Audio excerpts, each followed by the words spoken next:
Hi, my name is Devi Lakhlani, and I'm a second-year medical student at Stanford. Today, I will be talking about our project entitled Burn Center Verification and Safety Net Status. Are there differences in discharge to inpatient rehabilitation? Inpatient rehab is the gold standard following a major burn injury, and it includes intensive physical and occupational therapy with the primary goal of helping to rehabilitate a patient's physical and mental health following a severely traumatic event in their life, as well as help them to regain activities of daily life. The effect of burn center organizational structure on discharge disparities, however, remains largely unknown. And so we aim to investigate associations between patient demographics, burn center factors, and discharge to inpatient rehab on a population level. To do this, we use the California Department of Healthcare Access and Information, or HCI database, and we looked at all inpatient burn encounters between the years of 2009 to 2019. With a primary outcome variable being the proportion of patients who were discharged to inpatient rehab. We tested for American Burn Association verification status, level 1 trauma center designation, and safety net status.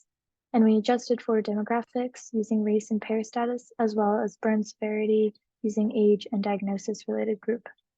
Diagnosis-related group codes 927 through 935 were used, with 927 signifying the most severe burn that required mechanical ventilation for over 96 hours, as well as skin grafting, and diagnosis-related group code 935 signifying the least severe burn that did not require surgical intervention or critical care.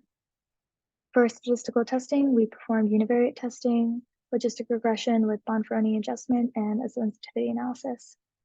Moving to our results, we had a sample of 22,746 burn patients, of which 0.8% or roughly 228 patients were discharged in inpatient rehab.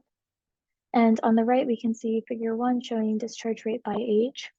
Notably, we see that patients who were not discharged to inpatient rehab were mostly youth under the age of 18 years old, and this is largely externally validating with what we know, with children tending to experience more scald burns. On the other hand, patients who were discharged to inpatient rehab made up the age group of 29 to 44 years old. And this is also consistent with the literature showing that adults tend to experience flame burns, which require surgical intervention or discharge to inpatient rehab. From univariate testing, we also found that Black race and Hispanic ethnicity were associated with a decreased likelihood of discharge to inpatient rehab.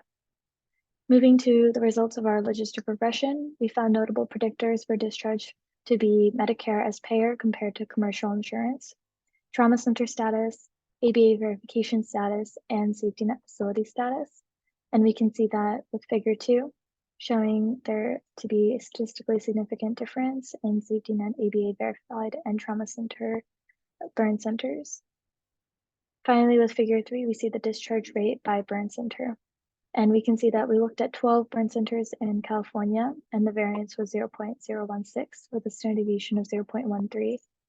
And most importantly here, we see that the AIC, which is a measure of model performance for the mixed effects model, was higher than the AIC for the fixed effects logistic regression. And what this is telling us is that by including burn center as a random effect, it did not sufficiently improve our ability to predict whether a patient was discharged in inpatient rehab. And so whatever variation we were seeing between burn centers was not a useful predictor. To our knowledge, this is one of the first studies to identify burn center factors predictive of discharge to inpatient rehabilitation. We believe that safety net burn centers may have additional resources like case managers and social workers who are more privy to the Medicare system and who may be able to help otherwise disadvantaged populations more easily get into inpatient rehab. And this is likely because they tend to have higher proportions of Medicare, Medicaid, and dual eligible patients at a safety net burn center. Similarly, with ABA verified and trauma centers, they may be providing higher quality care due to having a higher proportion of severely injured patients, as well as therapy resources and social work and case management. Verified burn centers are required to have multidisciplinary meetings at least once a week where they discuss discharge for burn care patients, and this isn't required at unverified burn centers. Our study is limited by a lack of granular data on burn injury, specifically with the use of total burn surface area, and we were unable to determine long-term quality of life measures. For future directions, we would like to look more into any racial and ethnic disparities in discharge, as the findings on this have been mixed. I'd like to thank you all for listening, and please feel free to reach out to me with any questions. My email is baby917@stanford.edu. Thank you all.